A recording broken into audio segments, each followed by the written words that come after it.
आप सभी का स्वागत है अपने YouTube चैनल शिव पुराण महा उपाय में। आज का जो उपाय है बड़ा ही महा उपाय है, गुरुजी ने कहा है।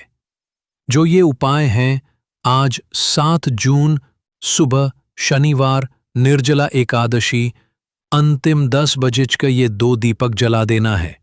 आप यह उपाय करते ही बनोगे करोड़पति। जो भी आपका दुख चल रहा है सारा कुछ खत्म हो जाएगा। जितनी भी दिक्कत है वह सारे दिक्कत खत्म होगा। यह 2 दीपक जलते ही गौ माता को यह चीज खिलाते ही बनोगे करोड़पति। दान में क्या क्या दे, गौ माता को क्या खिलाए, पारण करने के बाद चावल खा सकते हैं या नहीं, यह सब जान लो। इस वीडियो में बस एक छोटा सा काम है, कर लो। चैनल को सब्सक्राइब और वीडियो को जरूर से लाइक करें। आगे जान लेते हैं गौ माता को क्या खिलाना चाहिए और क्या खिलाते ही करोड़पति बन जाओगे। शास्त्रों में कहा गया है कि निर्जला एकादशी के दिन किया गया एक छोटा सा दान भी 100 एकादशी व्रतों के बराबर फल देता है। आइए विस्तार से जानें कि इस दिन कौन कौन सी चीजें दान करनी चाहिए और उनका क्या महत्व है। 1. जल से भरा घड़ा कलश दान करें। निर्जला एकादशी के दिन जल का दान सबसे श्रेष्ठ माना गया है। इस दिन सूर्य की तपन तेज होती है और जल का महत्व बढ़ जाता है। ऐसे में एक तांबे या मिट्टी के घड़े में जल भरकर उसके ऊपर ढक्कन लगाकर उसमें तुलसी दल, आम के पत्ते और एक सफेद कपड़ा लपेटकर किसी ब्राह्मण या जरूरतमंद को दान देना बहुत पुण्यकारी होता है। कलश में निम्न वस्तुएं रखें: शुद्ध जल, मिश्री या गुड़, तुलसी के पत्ते, अगरबत्ती या कपूर, सिक्का या दक्षिणा। महत्व: ये दान व्यक्ति को पितृदोष, पापों और दरिद्रता से मुक्ति देता है। 2. छाता, चप्पल और कपड़े का दान। गर्मी के मौसम में छाता, जूते, चप्पल और साफ कपड़े दान करना बहुत पुण्यकारी माना गया है। ये दान राहगीरों, भिक्षुओं, वृद्धों और गरीबों को विशेष रूप से करना चाहिए। क्यों दें? सूर्य की तीव्रता से रक्षा के लिए छाता, पैरों की रक्षा के लिए चप्पल, शरीर की रक्षा के लिए वस्त्र। शास्त्रीय मान्यता: इस दान से रोगों से रक्षा होती है और आयु में वृद्धि होती है। 3.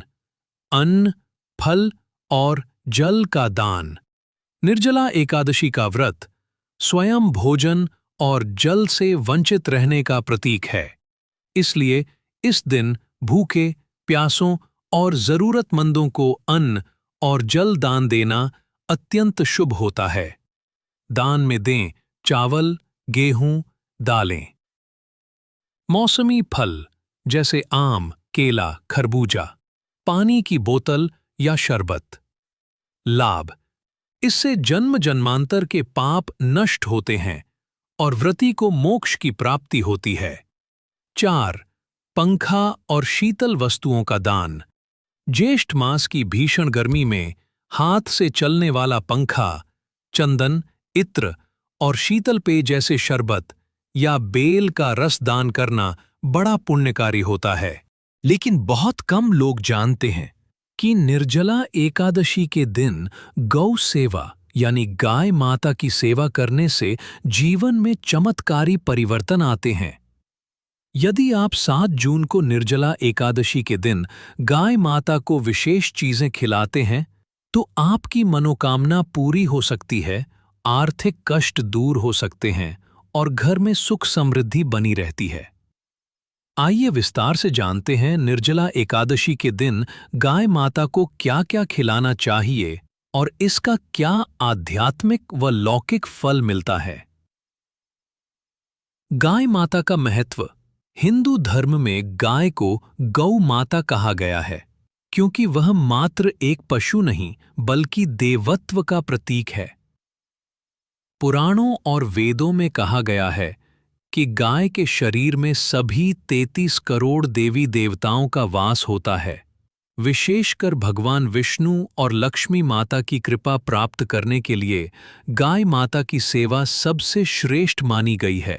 भगवान श्री कृष्ण स्वयं गोकुल में ग्वाले थे और उन्होंने गायों की सेवा को अत्यंत दिव्य कार्य बताया। निर्जला एकादशी और गौ सेवा का संबंध। निर्जला एकादशी के दिन जल भी न ग्रहण करके व्रत करना अत्यंत कठिन होता है, लेकिन इसका पुण्य और फल अपार होता है। इस दिन किया गया हर छोटा सा पुण्य कई गुना फल देता है। गाय को अन्न, फल, हरा चारा, गुड़, रोटी या विशेष वस्तु खिलाने से न केवल आपको आशीर्वाद प्राप्त होता है, बल्कि भगवान विष्णु की भी विशेष कृपा मिलती है। 7 जून निर्जला एकादशी के दिन गाय माता को क्या क्या खिलाना चाहिए? यहाँ हम आपको क्रम से 7 दिव्य और चमत्कारी चीजों के बारे में बता रहे हैं, जिन्हें आप गाय माता को खिलाकर अपनी मनोकामना पूरी कर सकते हैं। 1 हरा चारा और तुलसी पत्ती। शुद्धता और लक्ष्मी प्राप्ति के लिए क्या करें? सुबह सूर्योदय के बाद हरे चारे में तुलसी के 11 पत्ते मिलाकर गाय माता को अर्पित करें। क्यों करें? तुलसी भगवान विष्णु को अति प्रिय है और तुलसी के साथ गौ सेवा करने से मां लक्ष्मी का विशेष आशीर्वाद प्राप्त होता है। फल आर्थिक समस्याएं दूर होती हैं और घर में लक्ष्मी का वास होता है। परिचय। निर्जला एकादशी हिंदू धर्म की सबसे महत्वपूर्ण और कठिन एकादशियों में से एक मानी जाती है। इस दिन बिना जल के उपवास रखा जाता है, इसलिए इसका नाम निर्जला पड़ा है। यह व्रत विशेष पुण्यदायक माना गया है और इसका पालन करने से वर्ष भर की एकादशियों का फल प्राप्त होता है। व्रत का समापन पारण के द्वारा होता है। इस पारण के बाद व्रती क्या खा सकते हैं, विशेषकर चावल खाना उचित है या नहीं, इस विषय में शास्त्रों और परंपराओं में गहराई से विचार किया गया है।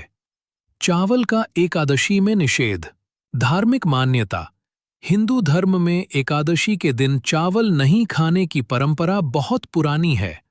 यह निषेध केवल व्रतधारियों के लिए नहीं, बल्कि सामान्य गृहस्थों के लिए भी लागू माना जाता है।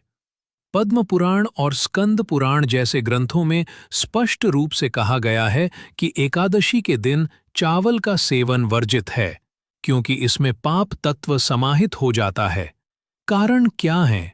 धार्मिक मान्यता के अनुसार एकादशी के दिन चावल में विष्णु भगवान विश्राम करते हैं। चावल में जल अंश अधिक होता है, जो तामसिक और आलस्यवर्धक गुण उत्पन्न करता है, जबकि एकादशी का व्रत सात्विकता और संयम का प्रतीक है। एकादशी तिथि में विशेष आध्यात्मिक ऊर्जा होती है और इस दिन चावल का सेवन उस ऊर्जात्मक प्रभाव को बाधित करता है। पारण का महत्व। पारण का अर्थ है उपवास तोड़ना। यह एकादशी व्रत की पूर्णता का प्रतीक होता है और द्वादशी तिथि के निर्धारित मुहूर्त में किया जाता है। पारण करते समय शुद्ध सात्विक भोजन करना चाहिए। पारण में क्या खा सकते हैं? फल, दूध, माखन, शहद, सात्विक खिचड़ी, बिना चावल जैसे साबूदाना, सामक के चावल या कुट्टू।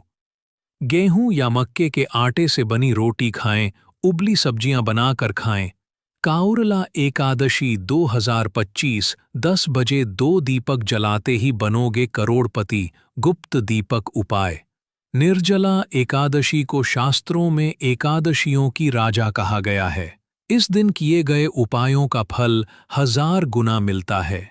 अगर आप चाहते हैं कि धन, वैभव, सुख, समृद्धि और भाग्य एक साथ आपका साथ दें, तो इस 10 बजे 2 दीपक जलाने वाले उपाय को जरूर करें। उपाय का नाम गुप्त दीपक करो। शनिवार के दिन कुछ विशेष कामों को करने से बचना चाहिए, क्योंकि ये दिन शनिदेव को समर्पित होता है और मान्यता है कि इस दिन की गई कुछ गलतियां व्यक्ति के जीवन में कष्ट, बाधाएं और दुर्भाग्य ला सकती हैं। शनिवार को भूल कर भी ना करें ये 10 गलती। 1. तिल का तेल खरीदना या बेचना। शनिवार को तिल या तिल का तेल खरीदना या बेचना शनि दोष को बढ़ा सकता है। ऐसा करने से आर्थिक संकट आने की संभावना बढ़ जाती है। 2. लोहे का सामान न खरीदें। लोहे का संबंध शनि से होता है। शनिवार को लोहे की वस्तुएं खरीदने से शनि की क्रूर दृष्टि जीवन में प्रवेश कर सकती है। 3. जूते चप्पल का दान न करें। किसी को पहने हुए अगर कोई शनिवार को अपने पुराने जूते चप्पल दान करता है तो वो नया सौभाग्य खो सकता है। जरूरतमंद को नया दें, लेकिन पहना हुआ नहीं। 4. बाल कटवाना या नाखून काटना। शनिवार को बाल या नाखून काटना अशुभ माना जाता है। यह माता पिता या पितरों के प्रति अनादर का संकेत माना गया है। 5. काले रंग के कपड़े न पहने। क्रोध में या मंदिर में काला रंग शनि का रंग होता है। अगर गुस्से में या मंदिर जाते समय काला पहने तो शनि की नाराजगी बढ़ सकती है। 6. गरीब या बुजुर्ग को अपशब्द न कहें। शनिदेव गरीब, लाचार और वृद्धजनों के रक्षक माने जाते हैं। ऐसे लोगों का अपमान करने से शनि दोष बढ़ता है। 7. शनिदेव की मूर्ति को छूना या स्थान बदलना। शनिदेव की मूर्ति को हाथ लगाना या उनकी स्थिति को बदलना वर्जित होता है।